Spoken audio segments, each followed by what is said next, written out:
నాగర్ కర్నూలు జిల్లా కేంద్రంలోని కొల్లాపూర్ చౌరస్తాలో జ్ఞానేశ్వర్ వాత్సల్య మందిర్ నందు శుక్రవారం ఉదయం అక్షిత దీపికల వివాహం హిందూ సాంప్రదాయ ప్రకారం నిర్వహించారు। ఈ కార్యక్రమానికి ముఖ్య అతిథిగా జిల్లా కలెక్టర్ పి ఉదయ్ కుమార్ దంపతులు కలిసి నూతన వధూవరులను ఆశీర్వదించారు।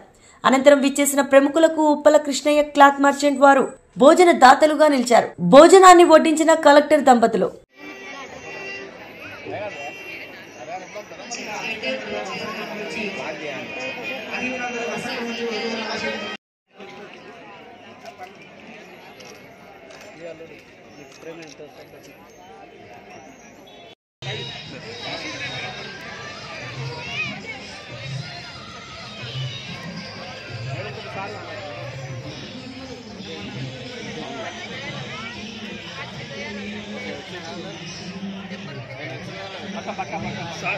సార్ రావాలండి వస్తా సార్ ఇప్పుడు